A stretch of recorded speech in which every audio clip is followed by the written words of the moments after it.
नमस्कार। Think IAS के इस ऑनलाइन प्लेटफॉर्म पर आप सभी का स्वागत है। मैं हूं आदर्श और हम जिस सीरीज पर काम कर रहे हैं वो है एसआई मेंस छात्रावास अधीक्षक और शिक्षक भर्ती के लिए। ये जो सीरीज चल रही है इस क्रम में आज विषय है इंग्लिश और टॉपिक है टेंस। कुछ एमसीक्यूज लेकर आपके साथ आज डिस्कस करेंगे। देखते हैं कि क्या कंसेप्ट है इन एमसीक्यूज में।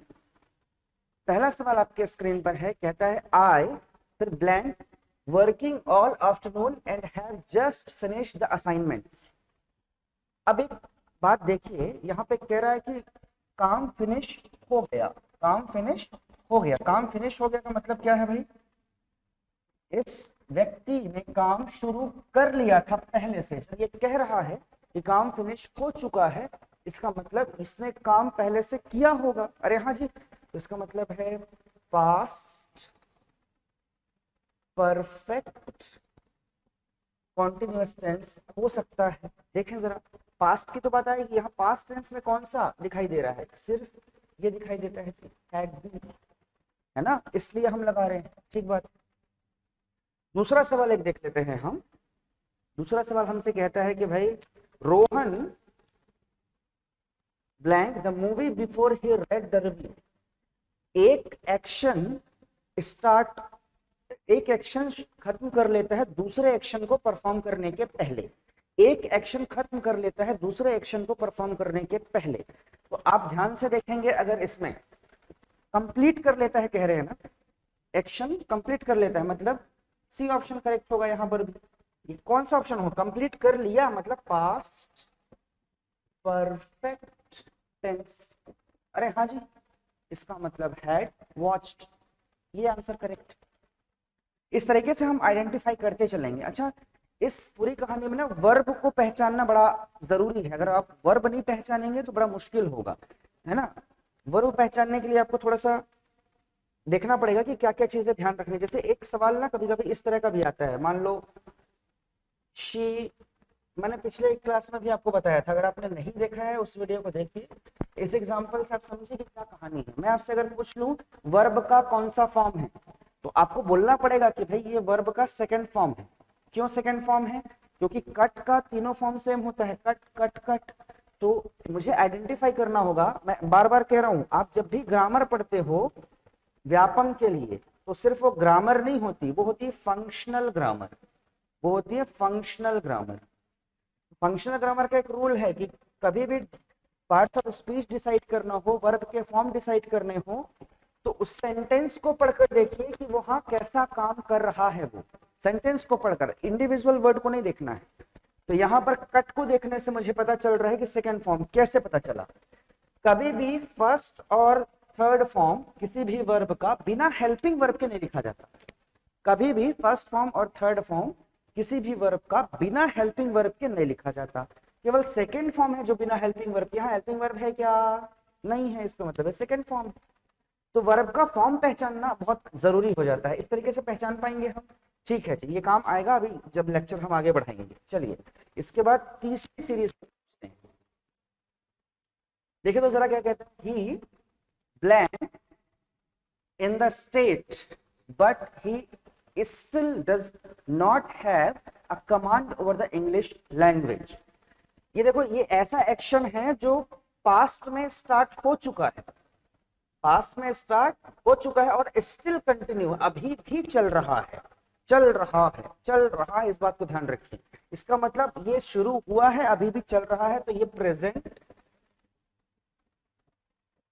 Continuous tense, present perfect continuous tense का एग्जांपल है। तो प्रेजेंट परफेक्ट कॉन्टिन्यूअस में अपन हैज बीन और हैव बीन को ले सकते थे ना, लेकिन यहाँ हैव क्यों नहीं आएगा? क्योंकि हाँ बिल्कुल ठीक समझा आपने, सब्जेक्ट क्या है? ही है, तो ही के साथ हैज ही लगना चाहिए, मतलब ये आंसर करेक्ट है, एकदम करेक्ट है, बाकी सारे गलत। इस तरीके से ये तीसरा सवाल भी हुआ। आइए चौथे सवाल की तरफ चलते हैं बिना देरी किए हुए। देखिए तो क्या कहता है। By the next month we shall blank the project. अब आप समझिए, ये अगले महीने कंप्लीट हो जाएगा ऐसे कह रहा है। अब यहां पर हैज कंप्लीट लगाना ठीक होगा क्या? आप खुद सोचिए। एक एक करके देखो ना। By the next month we shall has, ये वी के साथ हैज तो लग ही नहीं सकता, ये कैंसल आउट, खत्म बात। सेंटेंस को पकड़िए, by the next month we shall completing, देखो अगर वी शैल बी होता तो कंप्लीटिंग हो सकता था, तो ये आंसर भी गलत हो गया। यहाँ बी होता तो ये ठीक हो जाता काम। कंप्लीटेड, वी शैल कंप्लीटेड, जमा नहीं, तो we shall have completed, we shall have completed the project, एकदम करेक्ट आंसर हो गया इसका। ऐसे एलिमिनेट करते चलें आप, तब जाकर के ये मामला क्लियर हो पाएगा। तो चलिए अगले सवाल पर, 5वां नंबर का सवाल आपसे क्या कह रहा है, every boy and girl are blank in the class today. अब ये टुडे की बात कर रहा है, मतलब ये अपने आप में प्रेजेंट टेंस हो गया है। हाँ जी, प्रेजेंट टेंस हो गया है। इसका मतलब एवरी बॉय एंड गर्ल, जब एवरी लग ही चुका है तो इसको हम इन सबको हम सिंगुलर तरह इस्तेमाल करेंगे एवरी लगने के बाद। तो every boy and girl is present, इसका मतलब ऑप्शन नंबर बी है। प्रेजेंट बोलते हैं तो ये प्रेजेंट परफेक्ट टेंस में चला जाता है, जो कि यहाँ पे दिखाई नहीं दे रहा है ना जी। हेड प्रेजेंट तो पास्ट टेंस में है, आर प्रेजेंट क्यों नहीं हो सकता, क्योंकि ये प्लूरल है, केवल यही बचता है। तो आंसर हो गया आपका ऑप्शन नंबर बी। आइए सवाल नंबर 6 पर चलते हैं। कहते हैं ही blank daily for a year now, for a year, देखो तो सही, फॉर अ ईयर, जब कभी भी ऐसा सेंटेंस बन जाए for 5 years, he studying for 5 years, gardening for 5 years, ऐसा कुछ भी हो जाए तो आप समझ जाना कि सर ये प्रेजेंट परफेक्ट कॉन्टिन्यूअस टेंस का एग्जांपल है। और इसके साथ ही हम बोल देंगे सर ये आंसर करेक्ट है। अब सोच कर देखो ना, आप रख कर देखो, ही exercises daily for a year, वो 1 साल तक एक्सरसाइज करता है, मतलब नॉनसेंस सेंटेंस निकल रहा है ना यहाँ से, आप सेंस निकाल कर भी से देख सकते हैं। ठीक है जी, चलिए आगे बढ़ते हैं। सवाल नंबर 7वां क्या कहता है, जरा देखिए, आई blank this book since morning, ये जैसे ही आपके दिमाग में आया ना कि सिंस लगा हुआ है, इसका मतलब ये परफेक्ट कॉन्टिन्यूअस का एग्जाम्पल हो सकता है। तो कौन सा परफेक्ट कॉन्टिन्यूअस हो सकता है, अब आप चेक करें। तो यहाँ पे आपको ना ऑप्शंस देखकर समझ में आ जाएगा कि यहाँ पे क्या आने वाला है। देखो तो जरा, यहाँ पे दो आपके दिमाग में दो आएगा ना, या तो हैव बीन ऐसा हो सकता था, या फिर हैज बीन ऐसा हो सकता था। क्यों हैज नहीं होगा, क्योंकि यहाँ पर आई लगा हुआ है, तो हैव एक हो सकता है। और अगर पास्ट परफेक्ट कॉन्टिन्यूअस है तो फिर हैड होना चाहिए। ये वाला ऑप्शन ही नहीं है, यहाँ पे देखकर ही समझ आ रहा है option A is correct only, आपको टिक करना है ऐसे। ठीक है जी, एलिमिनेट कर सकते हैं आप। चलिए 8वें नंबर का सवाल देखिए, which tense is used to express general truths and facts। ये बहुत सिंपल सी बात है, एग्जाम्पल बचपन का आपको याद दिलाता हूं मैं। The sun rises in the east, the sun rises in the east, याद आ रहा है। तो ये कौन सा टेंस हुआ करता था भाई, वर्ब में एस या ईएस जुड़ता है तो वो प्रेजेंट सिंपल टेंस होता है। अरे हाँ कि नहीं, इसको आप क्या बोल देते हो, present indefinite tense. Present simple या प्रेजेंट इंडेफिनिट कहीं दिख रहा है क्या, ये है ना जी, ये यूनिवर्सल ट्रूथ है, फैक्ट है। इसका मतलब हम कभी भी जनरल ट्रूथ और फैक्ट को डिनोट करें तो प्रेजेंट इंडेफिनिट टेंस में डिनोट करेंगे। एकदम करेक्ट बात है क्या, ठीक है। चलिए आगे बढ़ते हैं, इसमें कोई खास बातचीत थी नहीं, है ना। तो अब आगे आपके लिए 9वां क्वेश्चन दिखाते हैं। कह रहा है कि according to the prevailing rate 2 dozen blank ₹100। ध्यान दें इस बात को कि जब कभी भी ऐसा 2 डजन यहाँ पर लिखा हुआ है, क्या 2 डजन, 2 डजन का मतलब क्या है भाई, ऐसे आप समझें 2 डजन का मतलब क्या है। ये 2 को दिमाग में रखना है। एक जो डजन है ना उसको यूनिट माना जाता है, 12 का एक ग्रुप है तो उसको एक मान लिया जाता है, ठीक है। तो इसके आगे जो भी नंबर लिखा है उससे डिसाइड होगा कि ये डजन प्लूरल बन रहा है या फिर सिंगुलर बन रहा है। तो अगर यहाँ 1 होता तो सिंगुलर की तरह ट्रीट करते इस पूरे क्लॉज को, लेकिन यहाँ 2 है तो इस पूरे क्लॉज को हम प्लूरल की तरह ट्रीट करेंगे। आइए समझते हैं। तो यहाँ पर जब कभी भी प्लूरल के लिए हो तो याद आ रहा होगा आपको प्रेजेंट इनडेफिनिट या सिंपल प्रेजेंट टेंस में एक रूल है। क्या रूल है जी?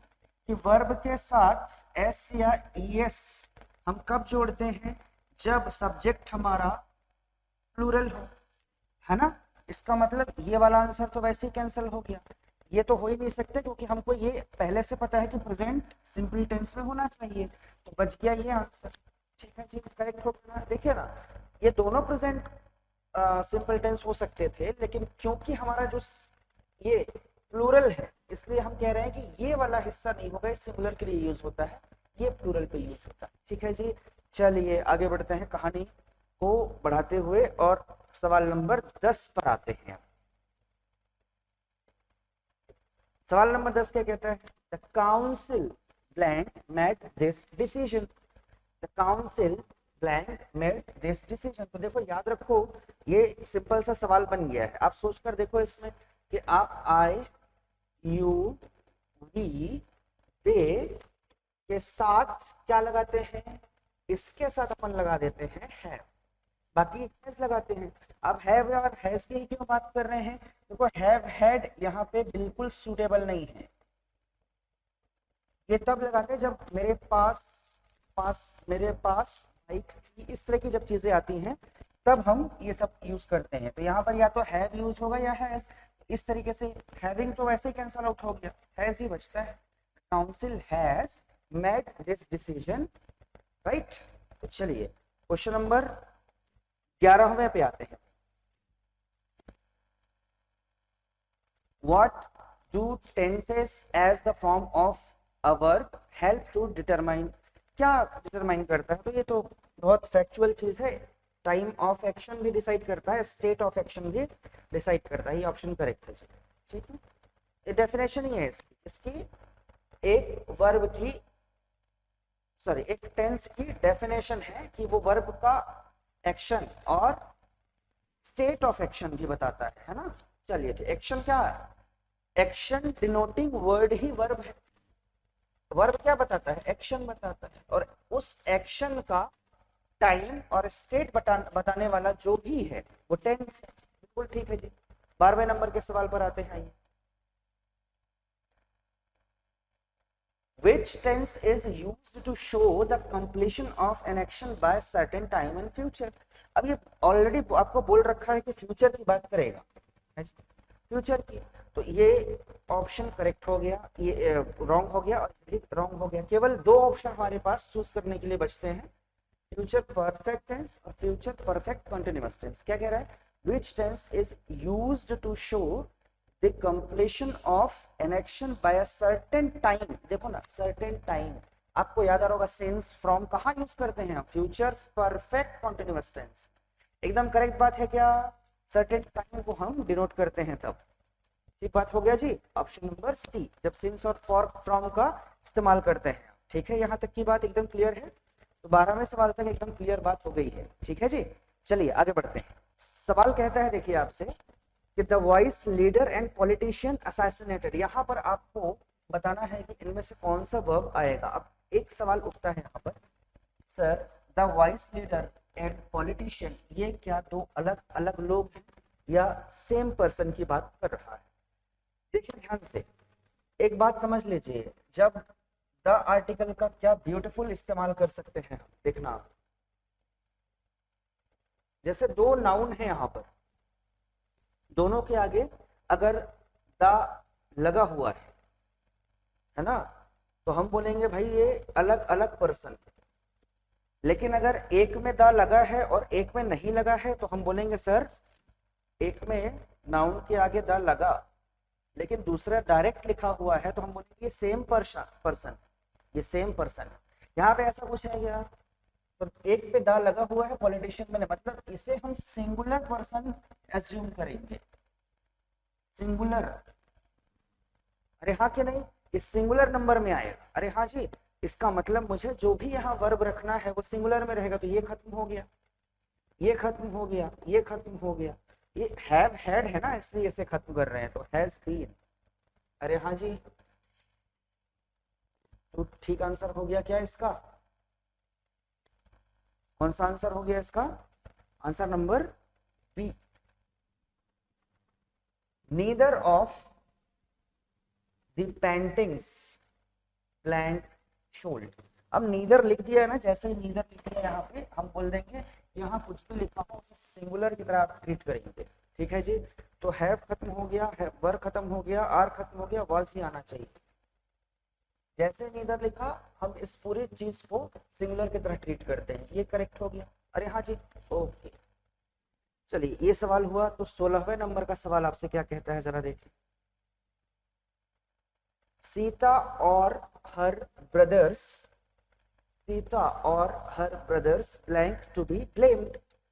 अब यहाँ पे एक बात देखें, आपको लगेगा सर यहाँ ये तो प्लूरल दिखाई दे रहा है, लेकिन सीता तो सिंगुलर दिखाई दे रहा है, तो सर हम यहाँ पर कौन सा वर्ब रखें? तो एक बात दिमाग में रखिएगा कि जब कभी और से कोई सेंटेंस जुड़ा हो, और से कोई सेंटेंस जुड़ा हो, तो वर्ब, मेन वर्ब के, मेन वर्ब ये है यहाँ पर, मेन वर्ब के सबसे पास वाला जो सब्जेक्ट है उसके हिसाब से हेल्पिंग वर्ब रखी जाएगी। मेन वर्ब के सबसे पास वाला सब्जेक्ट के हिसाब से, तो ये तो प्लूरल है ना, तो मुझे यहाँ पर प्लूरल रखना पड़ेगा। सीता और हर ब्रदर, आप देख लीजिए यहाँ प्लूरल कौन सा, ये हट गया जी। अब यहाँ पे हैज तो वैसे नहीं आ सकता, सीता और her brother has to be blamed ऐसा है। अरे हाँ जी, ये तो प्लूरल लिख रहे हैं ना हम, तो कैसे आएगा? ये भी खत्म हो गया, हमारे पास सिर्फ ये बचता है। 16वें क्वेश्चन का आंसर हो गया सी, ठीक है जी। चलिए आगे बढ़ते हैं 17वें नंबर के क्वेश्चन पर, क्या कहता है जरा देखिए। चलिए सवाल नंबर 17वां आपके सामने है, ये क्या कहता है जरा देखिए। The chief guest with his wife, the chief guest with his wife left या has left, इनमें से कुछ आना चाहिए। एक बार पढ़कर देखें इसे सेंटेंस को। the chief guest with his, मतलब ये आपको ऑक्सिलरी सेंटेंस लग रहा है क्या? मेन सेंटेंस हमारा ये, इसके हिसाब से फिर हमको यहाँ सिंगुलर या प्लूरल क्या डिसाइड करना होगा? हेल्पिंग वर्ब डिसाइड करने होंगे। तो यहाँ पे हम क्या लिख सकते हैं जी? The chief guest has left, इसे छोड़ भी देंगे तो चलेगा, कोई दिक्कत नहीं है। हैज लेफ्ट वो आपको कंफ्यूज करने के लिए दिया है, ठीक है जी। चलिए सवाल नंबर 18 पे आते हैं। 18 हमसे क्या कहता है? The quality of products blank over the time. Quality of products बढ़ेगी या घटेगी? तो यहाँ सवाल के हिसाब से, ऑप्शन के हिसाब से घटने की बात कर रहा है, तो दिनों दिन घट रही है, मतलब ये प्रोसेस शुरू हो चुका है और अभी भी चल रहा है। तो हाँ बिल्कुल ठीक कहा आपने, प्रेजेंट परफेक्ट कॉन्टिन्यूअस टेंस होगा। प्रेजेंट परफेक्ट कॉन्टिन्यूअस टेंस में हैज बीन डिग्रेडिंग हो सकता है, बिल्कुल ठीक आंसर होगा। 19वें नंबर का सवाल आपसे क्या कह रहा है जरा देखिए। द न्यूज, अब न्यूज अपने आप में सिंगुलर सब्जेक्ट की तरह काम करता है, इसलिए हम इसमें इज इस्तेमाल करेंगे और दूसरा कुछ नहीं। चलिए सवाल नंबर 20वें पे आते हैं। सवाल नंबर 20 क्या कहता है आपसे? They blank into their cars and drop. इस सेंटेंस को ध्यान से देखेंगे तो हमको पता चलता है सर यहाँ वर्ब का सेकंड फॉर्म है, मुझे यहाँ भी सेम यूज करना चाहिए, तो इस तरीके से मैं ये यूज कर सकता हूँ, ऑप्शन नंबर डी, ठीक है जी। हम इसको देखकर इधर बदल रहे हैं। चलिए आज की कहानी में इतना ही रखते हैं, और आप अगर इसके अलावा सेंटेंस की प्रैक्टिस करना चाहते हैं तो आप इंटरोगेटिव सेंटेंस और नेगेटिव सेंटेंस की प्रैक्टिस जरूर करें। चलिए अगले सेशन में मिलेंगे, तब तक के लिए आप बने रहिए थिंक आईएएस के साथ। नमस्कार।